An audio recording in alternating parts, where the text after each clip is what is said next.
The chime of the clinic door at Outpost Terminus shouldn't have made his pulse stutter. Kalen Vance kept his hands steady, wiping blood from a surgical tray. He expected another miner with a crushed hand.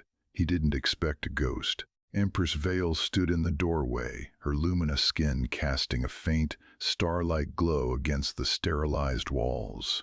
No royal guard, no crystal ships, just her, looking at him with violet eyes that held centuries. 5 years of hiding on the fringe cannot erase a single night of survival. A battlefield choice binds a mortal combat medic to an immortal monarch, and right now, the invisible thread between them pulled so tight it ached in his chest. Truth is, Kalen still dreamed of the ash.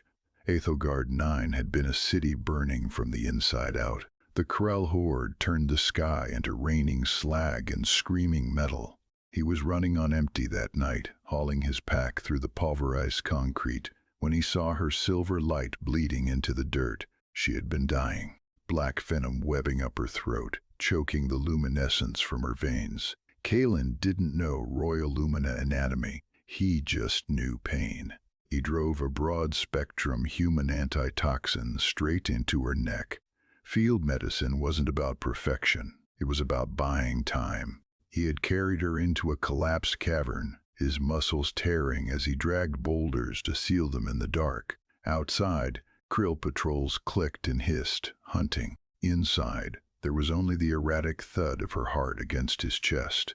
In that confined space, the universe shrank to the heat of her skin and the desperate grip of her hand. It turned out, bridging biological and cultural divides through shared disciplines didn't require a treaty. It started with a single needle, a shared breath, and the quiet realization that they were both just trying to survive the night. But dawn had broken the spell. A royal extraction fleet arrived, cutting through the smoke with arrogant ease. Vale had asked him to come with her, and Kalen had looked at his blood-stained hands, then at her ageless face. The physical consequences of immortality and lifespan disparities hung between them like a blade. He would wither in decades. She would endure for millennia. The intersection of duty and personal sacrifice meant knowing when to walk away. So, he said no. He resigned his military commission. He vanished into the farthest edge of space, setting up shop at Outpost Terminus to treat the forgotten. Now the air in his clinic felt too thin to breathe. Vale took a slow step forward. The space between them crackled. He could see the slight tremble in her lower lip, a profoundly human reaction from a woman who ruled billions. She had tracked his anomalous medical reports, the improvised cures he'd logged. She had found him. "You're here," Kalen breathed, the words barely leaving his throat. Before she could answer, the settlement's emergency siren shrieked. Red warning lights slashed across Vale's face. Outside, the roar of unsanctioned thrusters rattled the clinic's reinforced glass. Raiders. Kalen reached for the rifle under his desk, his medic instincts instantly overwritten by combat memory. But Vale didn't flinch. Her hands dropped to her sides, and the faint glow of her skin flared into something blinding, terrifying, and beautiful. The clinic's reinforced door buckled under kinetic fire, but Vale didn't wait for it to breach. She stepped past Kalen, her hands slicing through the air as twin blades of hard, pure light materialized from her palms. Kalen froze, the rifle heavy and useless in his grip. Out in the dust of the street, the raiders barely had time to register the glowing Lumina monarch before she was among them. She didn't fight, she dismantled. With terrifying, fluid precision, she severed weapon barrels, shattered armor plating, and shooed the thruster engines right off their grounded ships.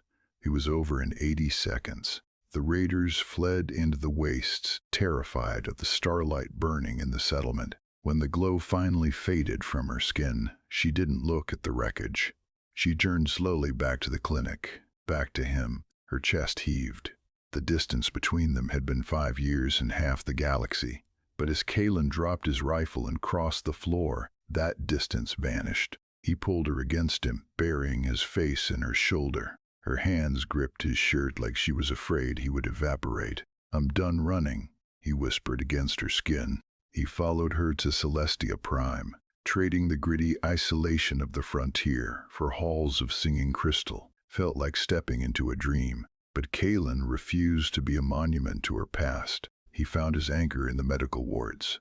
Working shoulder to shoulder with Rainor, the royal physician, Kaelin initiated a medical program that wove human adaptability into Lumina science. It was the foundation of a cross-species alliance built not on political treaties, but on bandages, synthetics, and shared blood. Yet the quiet halls bred their own kind of venom. Royal court intrigue was a slow poison. It happened in the royal gardens, under the shade of pale, weeping Flora. Lord Dravik stepped from behind a pillar, his eyes dark with aristocratic disdain, a ceremonial blade catching the light. He hated the human. He hated the mortal fragility polluting their immortal throne. Dravik lunged, but Kaelin's combat reflexes hadn't rusted on the fringe. The block was pure instinct, a brutal shift of his weight, a sharp twist of Dravik's wrist, and the sickening pop of a dislocated joint echoed through the garden. The blade clattered against the crystal path. Kaelin drove the noble to the ground, a knee planted firmly against Dravik's spine. Vale arrived moments later. Her violet eyes took in the blade, the blood, and the man she loved pinning a traitor to the dirt. Her voice was terrifying in its absolute calm as she ordered Dravik's permanent exile from the capital. But later, in the quiet dimness of their chambers, her hands trembled. She traced the shallow, bleeding scratch on Kaelin's cheek, the physical reminder that a single heartbeat separated him from the void. To bridge two galactic civilizations requires extending a single human life. The math of their love simply demanded it. The lifespan extension procedure was a 6-month cellular fire. Kaelin burned from the inside out as alien biology rewrote his human limits. There were nights his bones ached so deeply he couldn't breathe. But every time the agony peaked, Vale was there. Her cool silver hands pressed against his fevered chest, her voice murmuring against his ear. She anchored him to the physical world until the fire finally burned itself out, leaving behind a man who felt the terrifying, beautiful weight of centuries ahead of him. They stood together on the high balcony of the palace, the cool night air brushing against their faces. Below them, a fleet of joint species mobile medical ships ignited their drives, rising from the launch pads like a constellation taking flight. Kaelin reached out, his fingers tangling with hers. The heat of her palm met his. She leaned her head against his shoulder, listening to the steady, enduring thud of his chest. He wasn't just a ghost from the ruins anymore. He was the gravity keeping her grounded, and she was the light that had finally brought him home.